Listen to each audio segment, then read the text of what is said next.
From the Bob Mills Weather Center, meteorologist Aaron Reeves. Certainly a highlight of this time of year. The flowers begin to blossom, the trees bud out, the grass turns green, and unfortunately allergies is a part of that as well. But some of those may have some issues come this time tomorrow because we're running quite a bit colder than 24 hours ago at this exact point in time. The cold front moved through and things are a whole lot different. In fact, tomorrow morning, many locations, if I can get that out, will be right around or slightly above freezing, especially Tulsa to the north. And these shaded areas may possibly be dealing with patchy frost or a light freeze. So be aware of that. If you put a tender plant out, you're going to want to deal with that. Further to the south, it gets a bit warmer, closer to 40 degrees. So not as much of that issue as you head down towards and south of I-40. But just keep that in mind. The next couple of nights are going to be pretty chilly and maybe frosty in a couple of locations. The drillers, they get going tomorrow. That's going to be a big deal. The weather looks really good for that, although it'll be a bit on the cool side, but certainly comfortable as long as you got a hoodie on by the time the game's getting close to ending or something of that nature.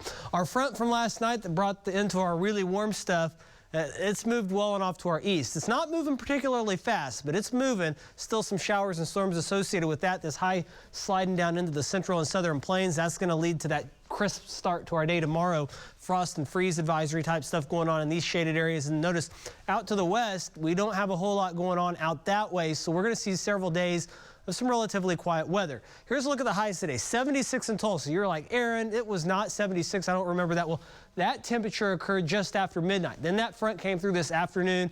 We were more like 59, 60 across much of the area. Much colder to the north. A lot of snow up here. Really warm out ahead of that boundary and over the mountains, a lot of the west and southwest, kind of cool. And that's kind of where we are now. Still pretty chilly, very cold up into the Dakotas. 51 in Tulsa, 59 in Dallas, still really warm off to the east. And we'll all gradually warm back up, but it's going to take a minute. Down to 34 in Guyman. The rest of us 40s and 50s.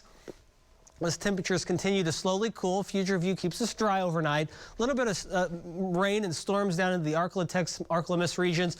We'll wake up tomorrow once again, lower 30s to the north, mid 30s around Tulsa, low 40s further down to the south. Then we'll keep a light northeast wind during the afternoon. A few clouds passing through, but all in all sunny. We'll top out just a touch warmer than we were today, around 63, 64 or so in Tulsa. And we'll start off once again chilly on Friday. Maybe not quite as cold, but still pretty cold. Maybe some patchy frost to the north. And then Friday afternoon, our warm up will continue with a light east to northeasterly breeze. We'll try to make a push closer to 70.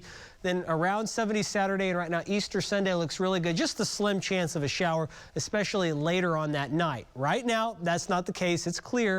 We're talking about temperatures that'll be cooling off. We're not too bad now, though. 51, dew point 26, northeast wind at 3. So all the ingredients are there for a pretty crisp night. And going forward, we're going to overall be pretty dry. Our next best chance looks to be toward the end of next week. Rainfall over the next week, not too impressive. And as we take a look at our drought monitor, notice very dry. Temperatures gradually warm up for us, and we'll be back into the 80s as we get into next week. But in the meantime, we got a couple of cool but really nice days. Right now, the weekend looking A-OK.